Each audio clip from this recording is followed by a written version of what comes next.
Hey YouTube, what's going on? I had a little bit of a fun morning today. The amazing people over at Steamforge Games decided to give us a little gift in the content creator groups. And it's essentially the rules for the command starter, which supposedly are coming out today. Well, obviously, I'm not going to upload this video until they go live, but still, um, we're going to go through them, which I think is awesome. Now, a quick caveat before we do dive into them. These are like the second to final rough like draft, if you would.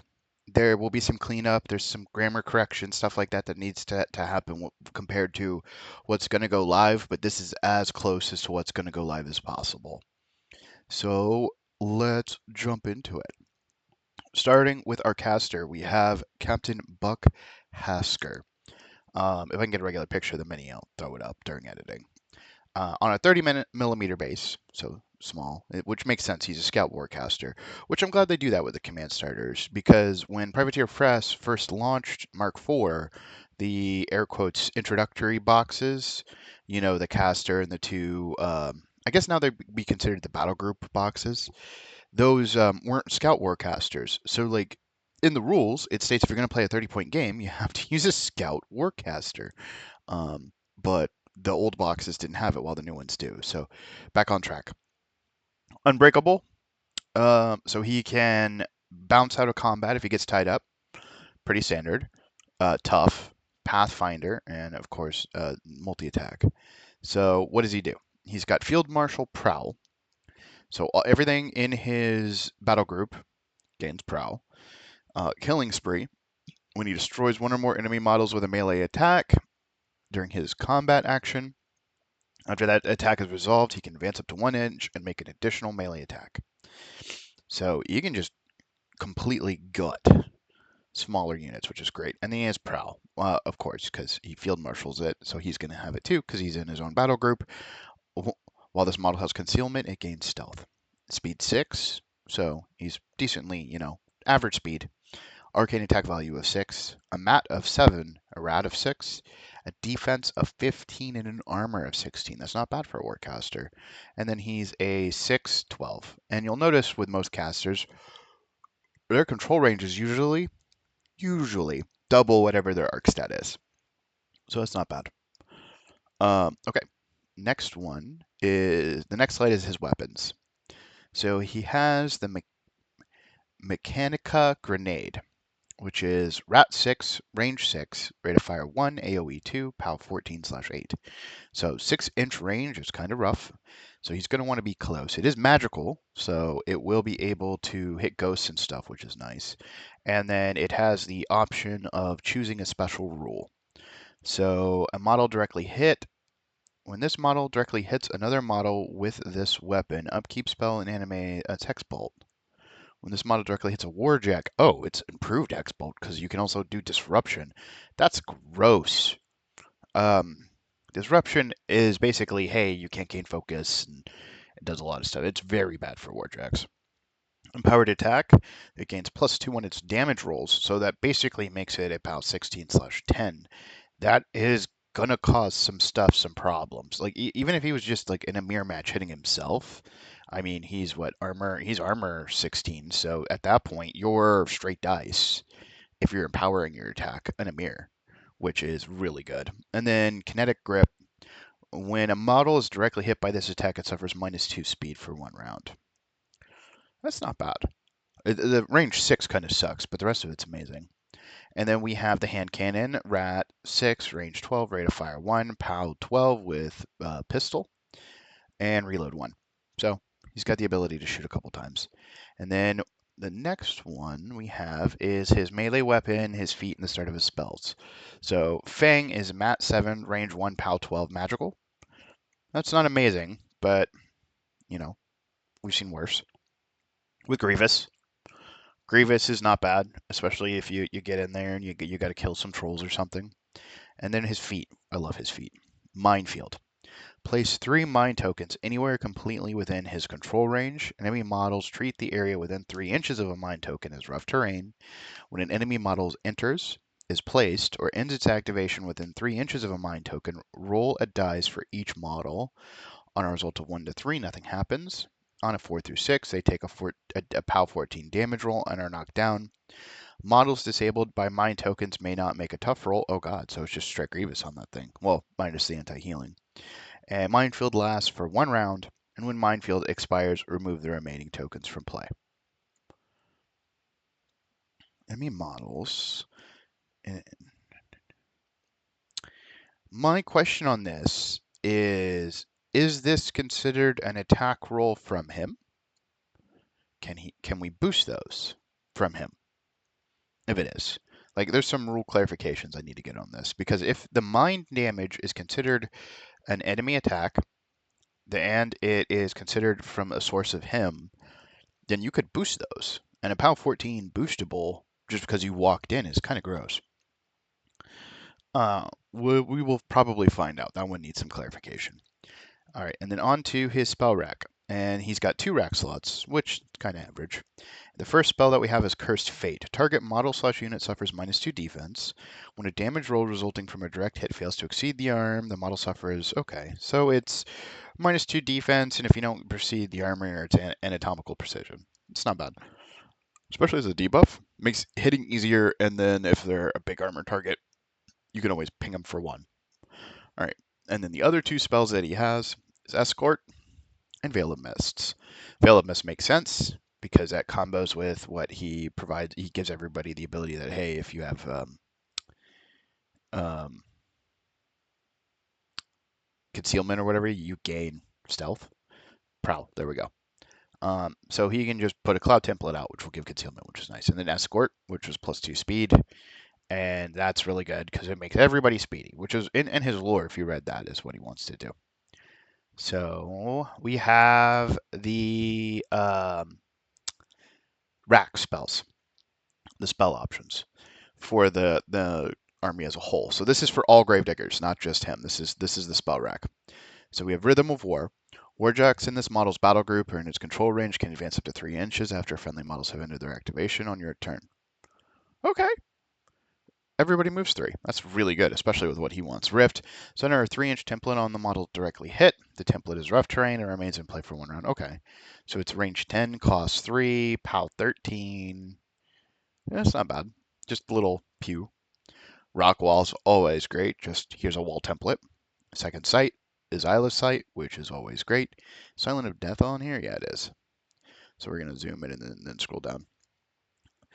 +2 to its melee attack damage rolls and takedown. That's not bad.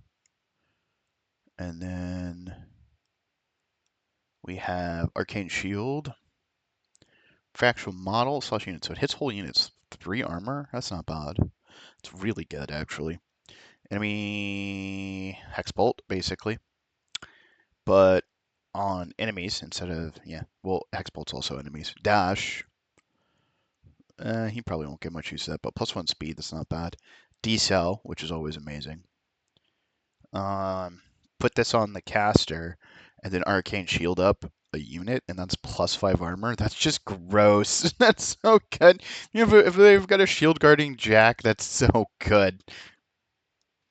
Lock the target. A model damaged by lock the target cannot run, charge, or make slam or trample power attack. Okay, it's not bad. Like, their rack is pretty good. Just the armor is gross. I love some of those synergies. Now we got Plugger. This is the character warjack that's coming in the command starter. I think he's the one that's in all the artwork with the double miniguns on his top of his carapace. We won't know until we see for sure. I'm 99% sure that's Plugger, though.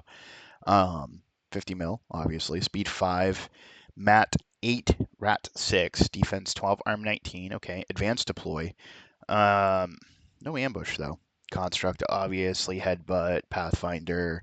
Slam. Trample. Unbreakable. 30 boxes. Aggressive, so he doesn't need to spin focus to run or charge. Tried and true. So if he's repaired, you remove 1 additional damage from him.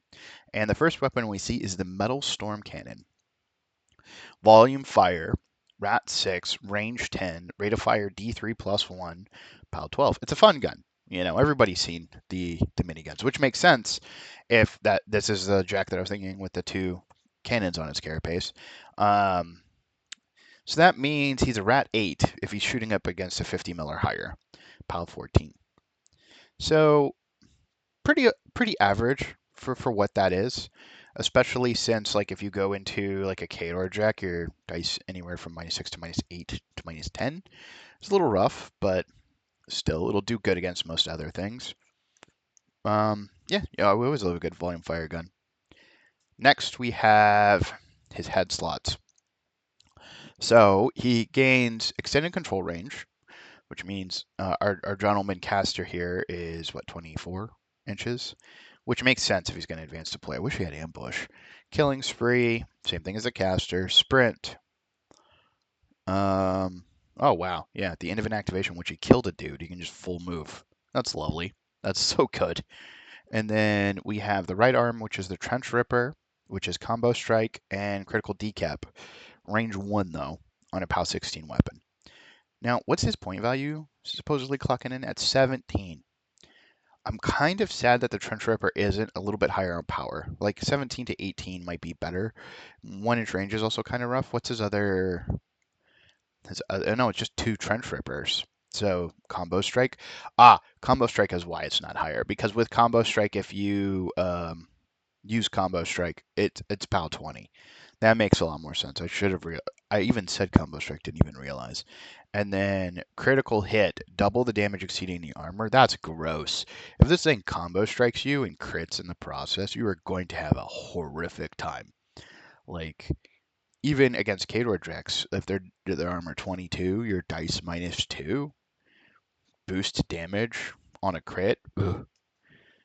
Hold on, it's very small for you guys. I just realized I'm looking at it at normal size, but for OBS to pick it up, I got to zoom in. That's really, really good. He's going to be an interesting little melee powerhouse, and he's got a good ranged option, so I like him. So next, we're going to move on to the solo, clocking in at 4 points on a 40 mil Unbreakable Tough Pathfinder and AD. It's got evasive, so anytime it gets hit, after the resolution of the attack, it can advance up to 2 inches. Prowl, so as long as it has concealment, it has stealth and repo 3, which is really good. And then our ranged weapon is the Heavy Rain, which is pinning fire and volley fire, but we'll get to that in a second. Rat 7. Now, there's no mat, which leads me to believe it doesn't have a gun. There might be another page to this, we'll see. Range 8. Range is a little lacking. Rate of fire D3 plus 1, so we get multiple shots, and it's PAL 12. So pinning fire, whenever an enemy model is hit by this weapon, after the attack is resolved, the enemy model becomes knocked down and can be pushed 2 inches directly away from the attacking model after the attack is resolved. So that won't shut off tough, but it will knock it down no matter what its base size is. You can shoot bigger things, you're still going to knock them down. That's really good. And this weapon's attack rolls against warrior models are boosted for volley fire. So it'll hit against warriors really well. I mean, it's already Rat 7. Did it really need that? I guess it's just icing on the cake. Not going to be mad at it. Okay. Yeah, this was a 1-1 page. And then the unit is the Rowdies. Point cost 9. And we got Dalton here. 30 mil, tough. Pathfinder. I forget what the star badge is. That's not Jack Marshall, is it? 1 second. Let me pull something up. And while that's loading, we'll continue to read them. Atomical precision. Okay, so if they don't damage you, they hit you for 1 no matter what. Granted killing spree. So once it grants it to the whole unit. And then, of course, prowl, which keeps going on. And then smoke bombs. Center a cloud effect template on this model. This template remains in play for 1 round. So it can generate clouds as well. The caster can generate clouds, all of which will work with prowl, which is really cool. And when they start killing, they're going to keep killing. So looking at the icons again, I did take the moment to go look it up, and I thought it was Jack Marshall, and I was right. It is Jack Marshall. So this unit can marshal a Jack. Well, this model's in this unit gain killing spree. if it's marshalling a jack, does it grant? Is that part of the unit? I'll have to go read Jack Marshal again. Actually, I have the thing pulled up right now. Let's go read the wording on Jack Marshal. Because if all of these things that are grant to the jack it's marshalling as well, that's kind of gross in a good way. We'll wait till that loads. The app is kind of lagging for me, but my PC app's the older one, so I have all the little spoilers and stuff on it.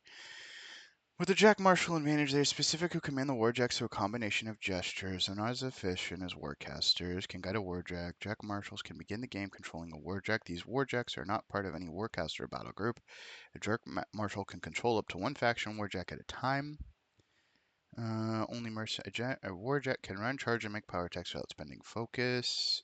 While within 8 inches of its Jack Marshal, can reactivate inert friendly to control. The warjack, if you regain control, I don't know if it's part of the unit. If it is, that's gross. We'll see. It would make sense because it isn't saying anything else. I guess I could go look at the wording on the new controller and it would tell me, but we don't want to stick on that too long. Slug gun looks pretty decent. Range 4 kind of sucks though. And then it has the trench knife, which is what's up here, which are all weapon master, which is also amazing. It sucks that they're range 1, but pound 9 weapon master is already pretty good and mat 7. And then we have the next gentleman who has atomical precision prowl smoke bombs. Granted repo 3, so repossession 3 is really good. And then he's got the double barrel scatter gun, +4. That's not bad. On a spray 8 is really good with rat 7. And he also has a trench knife. And then we have the final gentleman. He gets precision fire, can reroll range attack and damage roll, prowl smoke bombs. Also really good. And then is this like the leader? Yeah, Jenkins has grenade types, electro blast, 7 range 6, kind of like the other guy. AoE 2, 12-8. Electrical damage, suffers disruption. Oh, so much disruption already. Flare, really good. Grievous wounds, really good. And then cumbersome. So you're either using this or you're using the other two. The carbine, which is nice, and the trench knife, which is nice. So next we have a couple command cards. We have small airdrop. Now, these are neat because they drop in ammo crates, which we know, fuel canisters, which we do not, mantelet, which we don't know, or a medical crate, which we do know. We're going to go over those rules together. You place the airdrop model 1 inch away from them, and they actually do have models for these, and we were given a teaser by Privateer Press for those.